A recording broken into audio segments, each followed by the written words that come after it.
en Números capítulo 19. Números capítulo 19.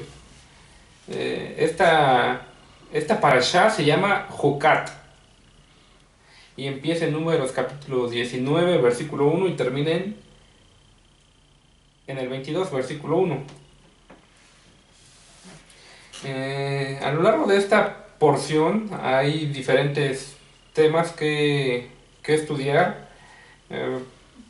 En nuestra Biblia Reina Valera, por ejemplo, en el capítulo 19 dice la purificación de los inmundos. En el 20, agua de la roca. Ajá. Dentro de esta parashá está la muerte de Aarón, la serpiente de bronce. Ajá. Pero hoy vamos a estar estudiando el capítulo 19. Ajá.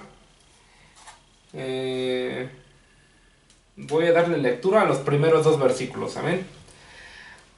Adonai habló a Moisés y Aarón diciendo: esta es la ordenanza de la ley que Adonai ha prescrito, diciendo: di a los hijos de Israel que te traigan una vaca alazana, perfecta, en la cual no haya falta, sobre la cual no se haya puesto yugo. Bueno, esta porción, a este capítulo se le conoce como el capítulo que habla acerca de la vaca roja. No sé si usted alguna vez haya escuchado con respecto a este tema. A lo mejor a veces en algunos lugares no es un tema muy estudiado, porque de hecho ahorita es un mandamiento en el cual no se practica ahorita en nuestros tiempos. Fue un mandamiento que el Eterno instituyó, un mandamiento que el Eterno dio a Moisés y a Aarón para beneficio del pueblo de Israel. Vamos a ver de qué trata este mandamiento. ¿Por qué una vaca roja? ¿Qué es lo que se hacía con esa vaca roja? ¿Y cuál era el mandamiento? Ajá, ¿qué es lo que se tenía que hacer? ¿De qué trata todo este mandamiento? No vamos a leer todo el capítulo, lo voy a tratar de explicar, de parafrasear a lo mejor por ahí algunos versículos. Aquí en nuestra traducción dice: di a los hijos de Israel que te traigan una vaca alazana. Ajá. En el versículo 2, di a los hijos de Israel que te traigan una vaca alazana. En algunas otras traducciones dicen que te traigan una vaca bermeja. ¿Y esto qué quiere decir? Esto era una vaca rojiza. Ajá. Una vaca que tenía que hacer su pelaje totalmente rojo. Ajá. Por ahí hay algunos comentarios que dicen que solamente tenía permitido esa vaca tener uno o dos pelitos de otro color. Si tenía tres pelitos de otro color que no fuera rojo, esa vaca ya no era apta. De hecho, esta era una vaca muy cara. Por ahí hay alguna historia en el Talmud, me parece, que habla acerca de un hombre que tenía una vaca roja, que le nació una vaca roja, y la cantidad que le dieron por esa vaca roja fue el peso de la vaca en oro. Ajá. Entonces aquel que tenía al que le nació una vaca roja se volvía millonario. Entonces vemos en el versículo 2 que Israel tenía que traer la vaca roja. A lo largo del capítulo dice: Eleazar la tiene que sacar del campamento. ¿Quién es Eleazar? Es un sacerdote. Ajá. Ahí su padre era el sumo sacerdote, que era Aarón. Este trabajo del Eterno se lo encomendó a Eleazar, al hijo del sumo sacerdote. Ahora, Eleazar la tenía que sacar fuera del campamento. Una vez que Israel traía la vaca roja, Eleazar la sacaba fuera del campamento y él mandaba a que alguien la sacrificara. Ajá. O sea, Eleazar solamente la sacaba fuera del campamento. Aquí recordemos que aquí Israel está en el desierto. Ajá. Están en el campamento, en el desierto. Habitan en tiendas. Israel trae la vaca roja a Eleazar. Eleazar la saca fuera del campamento. Y Eleazar manda a alguien a que la sacrifique. Él no la sacrifica. Manda a alguien a que la sacrifique. A lo que sí hace Eleazar es tomar con su dedo sangre y rociar el tabernáculo 7 veces. Y esto es por la parte delantera del tabernáculo. Recordemos que el tabernáculo, dentro del tabernáculo que estaba, el lugar santo, el lugar santísimo, el arca del pacto, las tablas, maná, adentro del arca del pacto. Aarón tenía que rociar 7 veces la parte delantera del tabernáculo, con la sangre de la vaca. Ahora, una vez que Aarón hacía eso, una vez que sacrificaba la vaca y Aarón tomaba de su sangre y rociaba el santuario, el tabernáculo, la vaca era totalmente quemada. Dice que con todo y su estiércol, todo de la vaca era quemada hasta que se consumiera. Y ahora, una vez que era quemada la vaca, el sacerdote tenía que lavar sus vestidos y tenía que purificarse él, tenía que lavarse, tenía que rociarse de agua, no solamente él, sino también su vestimenta. Algo curioso ocurría aquí. Dice el Eterno que cuando Eleazar se purificara él y su vestimenta, o sea, cuando se lavara, él iba a quedar impuro. Y también iba a quedar impuro aquella persona que sacrificó la vaca. Entonces, el que sacrificó la vaca queda impuro. Eleazar queda impuro. Ahora, un hombre limpio no podía... tenía que tomar las cenizas de la vaca y ponerlas en otro lugar limpio, pero aún fuera del campamento.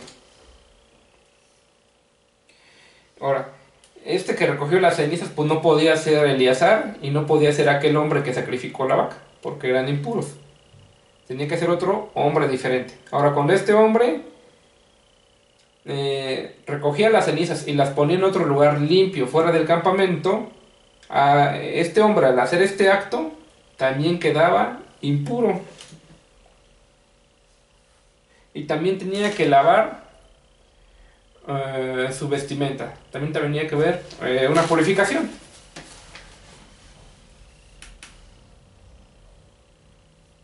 Ahora, esas cenizas, ¿para qué las ocupaban? Bueno, las ocupaban para echarlas en el agua de la purificación.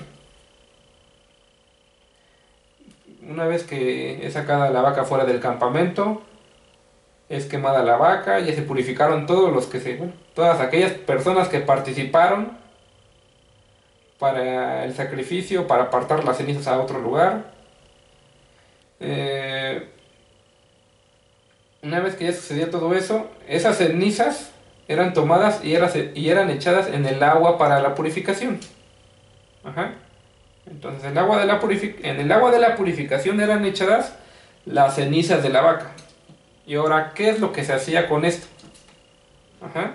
Estudiando todo el capítulo 19 se dice que esto servía para purificar al pueblo de Israel. Cuando una persona toca cadáver, ¿qué es lo que pasa? Es que se vuelve impuro durante 7 días. Pero ahora sí que purificándose. Porque si no se purifica, dice el Eterno, que va a ser cortada de entre el pueblo. Entonces, una persona que tocó cadáver, ya sea que murió el papá, la mamá, el hijo, incluso si fue a espada, por ejemplo, la muerte en contra de un enemigo, aún así, por haber tocado el cadáver de algún enemigo con su espada, se volvía impuro. Entonces tenía que purificarse. Y lo tenía que purificar un sacerdote. Entonces, una persona que tocó cadáver, ya sea por cualquier razón, tiene que ser purificado por el sacerdote el tercer día después de que haya tocado cadáver y el séptimo día. Y en el último día, cuando es purificado, esa persona ya quedaba limpia. Ahora, si esto no se hacía, si hay una persona que tocó cadáver y no se fue a purificar el tercer día y no se purificó el séptimo día, dice el Eterno que tenía que ser cortada del pueblo de Israel. Entonces, este era un mandamiento muy importante para el Eterno. No era un mandamiento así, tal vez como por ejemplo, alguien habló mal de alguien, supongamos como lo hemos visto en las parashas anteriores, que le daba lepra. Lo apartaban unos días, lo checaban, a ver si ya, o sea, ya había sanado y si no otros 7 días. Ajá. Vemos que en este mandamiento, si no se obedecía, inmediatamente eras cortado del pueblo. Ahora, aquella persona que purificaba a la persona inmunda, el tercer y el séptimo día, ¿qué creen que pasaba? Se volvía inmunda. Entonces todos los que participaban de este mandamiento, desde el que sacrifica la vaca, desde el que la saca del campamento, que en este caso era Eleazar, desde el que recoge las cenizas, desde el que utiliza esa agua para purificar a las personas, todas aquellas personas se volvían inmundas. Ajá. Se volvían inmundas hasta el anochecer. Ajá, a ver de cuenta. Fue sacrificada en la mañana, bueno, soy inmundo, me tengo que lavar yo, tengo que lavar mis vestidos y voy a ser inmundo hasta el atardecer. Ajá. El que purificaba a las personas que habían tocado cadáver quedaba limpio hasta el atardecer. Y aún no solamente se purificaba a los seres humanos, ajá, al hombre, a la mujer. También se purificaba, bueno, al hombre. También se purificaban las tiendas. Por ejemplo, donde hubo un muerto en una tienda, alguien que se murió ahí, ya sea de viejo o por alguna enfermedad, por la razón que fuera, ese lugar quedaba también inmundo. Entonces también tenía que venir el sacerdote, tenía que venir a la tienda donde está el cadáver y tenía que purificarla también. Ajá. Recordemos que no vivían en casas en el desierto, vivían en tiendas. Bueno, con esto aprendemos muchas cosas. Una cosa que podemos aprender de todo esto es que el Eterno de lo impuro puede sacar algo puro. Ajá. Eso es algo que aprendemos así a grandes rasgos. Todos los que participaban quedaban impuros, excepto los que eran inmundos, que al cabo de 7 días de su purificación, del tercero y el séptimo día, quedaban limpios. Entonces, cuando una persona quedaba limpio, otra quedaba impuro. Ahora, ¿en qué vamos a centrar esta enseñanza? Yo quisiera que comprendiera esto. En la tradición rabínica, o sea, los comentarios rabínicos, dividen los mandamientos en dos categorías. Ajá. Y no en categorías de negativos y positivos, no en esa categoría. En honra a tu padre y a tu madre, no mates, no adulteres, no hables falso testimonio en contra de tu prójimo. No estamos hablando de esas categorías. Ajá. Estas dos categorías tienen su propio nombre. La primera categoría que vamos a mencionar es la categoría de los mandamientos, que son mishpatim. Ajá. Y estos mandamientos mishpatim son las leyes que protegen al ser humano. O sea, son los mandamientos que el Eterno estableció. De los 613 mandamientos, los mandamientos que protegen al ser humano se llaman mishpatim. Ahora, ¿cómo qué mandamientos protegen al ser humano? Bueno, así determinan esta categoría. Todos los mandamientos nos protegen. Ajá. Por ejemplo, estos mandamientos son más como cívicos, como honra a tu padre y a tu madre. Entonces, ¿qué pasa cuando tú los honras? Obtienes larga vida. ¿Qué pasa, por ejemplo, cuando Todos los mandamientos tienen su promesa. Ajá. ¿Qué pasa a lo mejor cuando no comes carne de puerco? O de los alimentos que no son kosher, que no son limpios. Bueno, pues tu vida tiene mayor salud. Ahora, esa es la primera categoría de los mandamientos. Los mandamientos mishpatim. Ahora hay otra categoría. Y estos mandamientos se les conoce como hukim. Ajá. Y estos son las ordenanzas divinas, cuyo propósito y significado no son entendibles por la inteligencia humana. Ajá. Eh, ahora vamos a explicar estos dos mandamientos. Los mandamientos mishpatim son aquellos que podemos comprender, que decimos, si yo obedezco este mandamiento, el Eterno me va a dar esta bendición. Ahora, los mandamientos hukim son aquellos mandamientos que no podemos comprender con nuestra inteligencia humana. De hecho, todavía no hay alguien que comprenda estos mandamientos. Ajá. Por ejemplo, en estos mandamientos no se ve, por ejemplo, por qué el Eterno estableció este mandamiento. O sea, no hay una razón de ser. Todos los mandamientos tienen su razón de ser, el por qué el Eterno los estableció. Y los estableció, como dijimos al principio, para protección de nosotros mismos. Pero nosotros, los seres humanos, a veces no llegamos a comprender los mandamientos. Ajá. Y no porque no los lleguemos a comprender, no los vamos a obedecer. Ahora, este mandamiento de la vaca roja no se hace hoy en día. Ajá, porque no ha nacido todavía por ahí una vaca roja.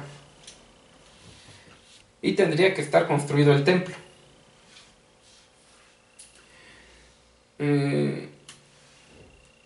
Una característica de estos mandamientos hukim es que a veces suenan como que contradictorios.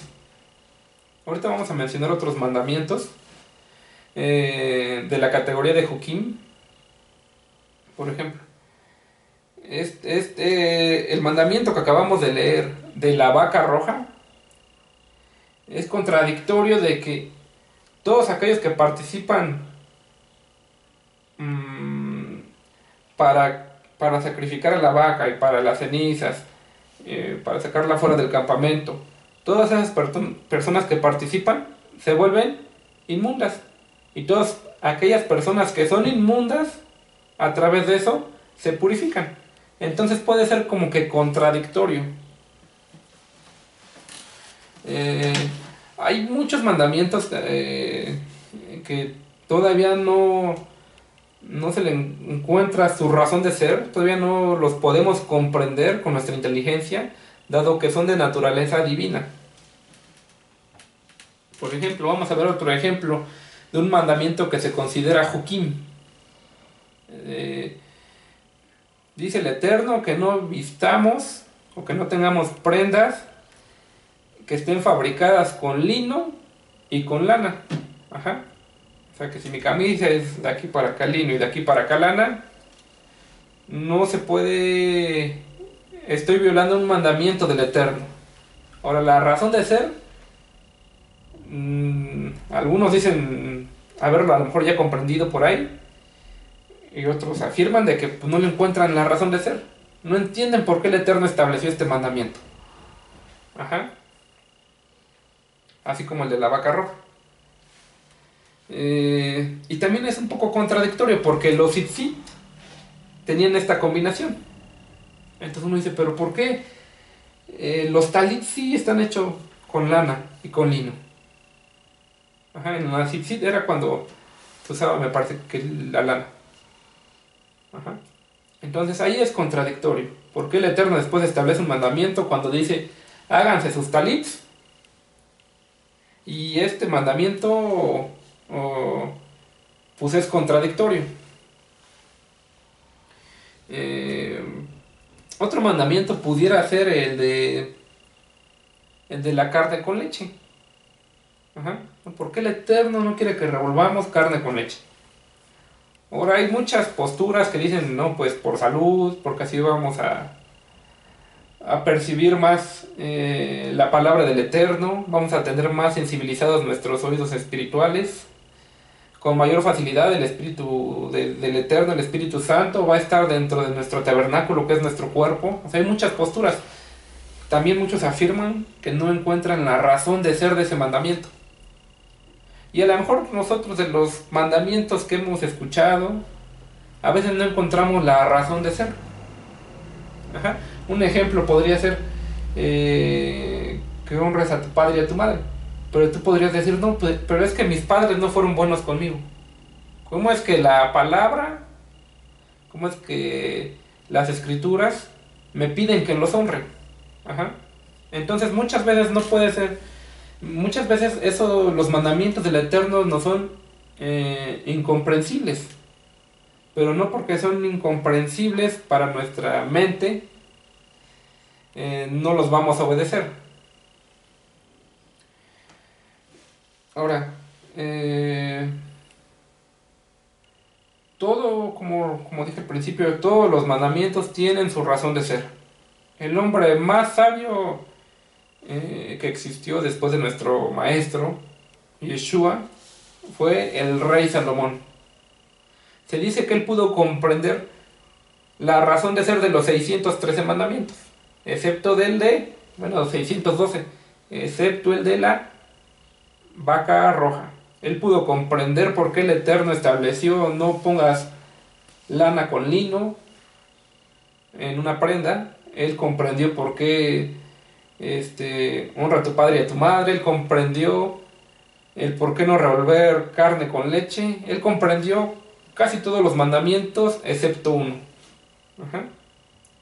Es de hecho de los 613 mandamientos, a lo mejor todos pudieran tener una comprensión, todos pudiéramos comprender su razón de ser, excepto de uno. Este todavía no se nos ha sido revelado.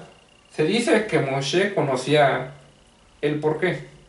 Por ahí hay algunos comentarios rabínicos que él sí conocía esa razón.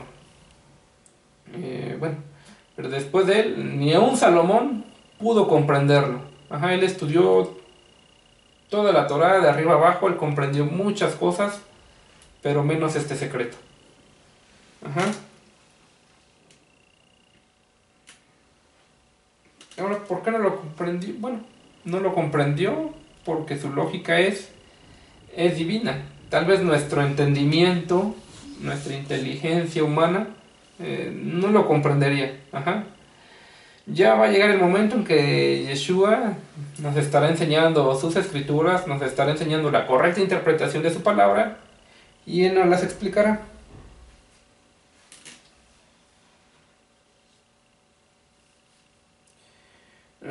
Y ahora, con esto, ¿qué es lo bueno que podemos sacar de esto? Ajá. De este mandamiento que no podemos comprender. Lo que podemos sacar bueno de esto, lo bueno que podemos sacar, es que no necesitamos entender los mandamientos para obedecerlos. Ajá. Si el Eterno te dice, ama a tu prójimo, debes de amarlo. Ajá. Él no te está diciendo si te cae bien o si te cae mal. Ajá. Tú debes de obedecer ese mandamiento. No tienes que encontrar una razón lógica para obedecerlo. Ajá. El Eterno dice, guarda el día de reposo. No tienes que encontrar una razón lógica por obedecer ese mandamiento. Ajá. Las fiestas del Eterno son estatutos del Eterno, son mandamientos. No tienes que encontrar una razón lógica para obedecerlos. Obedecer bueno, los tiempos del Eterno. Ahora hay muchos mandamientos. Son 613, los cuales nos corresponden obedecer algunos. Porque unos son para hombres, unos son para mujeres, unos para sacerdotes. Ajá. Unos incluso para reyes. Y a nosotros ¿qué debemos de hacer? Obedecer los mandamientos que nos corresponden. Ajá. No buscando el por qué debería de obedecerlo. O de, no, pues es que no le veo, ¿qué pasa si obedezco esto? ¿Qué pasa si Vamos a poner un ejemplo. ¿Qué gano yo? A lo mejor con celebrar Pesach, con celebrar Shavuot, con contar el Omer. No debe de haber eso en nuestras mentes. Ajá. Ante ningún mandamiento. Ajá. Si no, debemos, en nuestra mente debe de haber lo voy a obedecer. No lo entiendo, pero lo obedezco.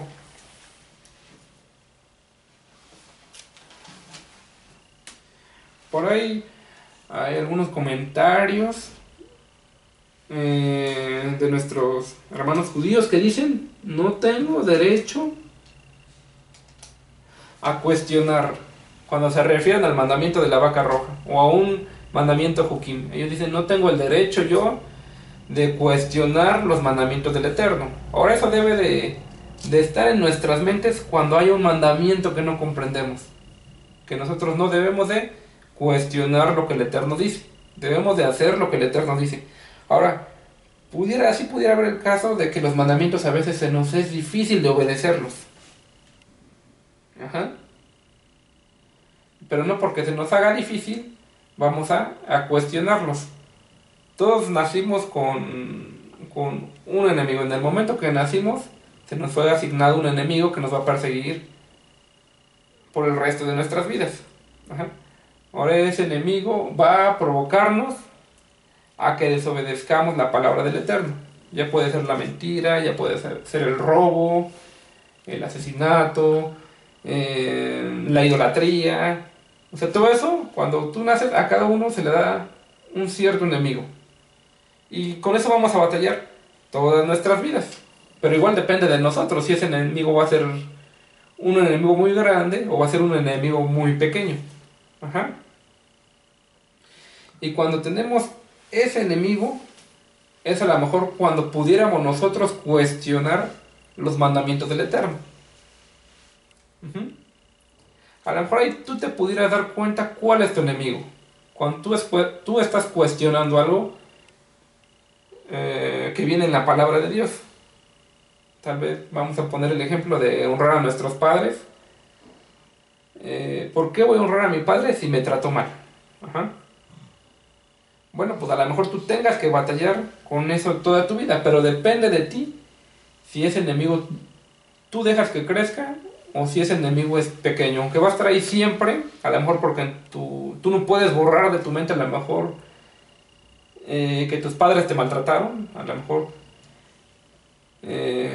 pero depende de ti que ese enemigo sea muy pequeño y que se quede así de pequeño, porque igual si nosotros estamos meditando en eso y cuestionando los mandamientos del Eterno, ese enemigo va a ir creciendo, va a ir creciendo, va a ir creciendo a tal modo de que ese enemigo ya nos domina a nosotros. Y debe de ser lo contrario, nosotros debemos de someter a ese enemigo. Si ya fue decretado que ese enemigo va a estar por el resto de mi vida conmigo, bueno, qué mejor que tenerlo sometido en todo momento. Ajá. Bueno, hoy aprendimos que hay mandamientos llamados Jukim y otros Mishpatim. Los Mishpatim son aquellos mandamientos que tienen una explicación de cómo somos protegidos por el Eterno. Los mandamientos Jukim no encontramos una explicación, no encontramos su razón de ser, pero aún así debemos de obedecerlos. Ajá.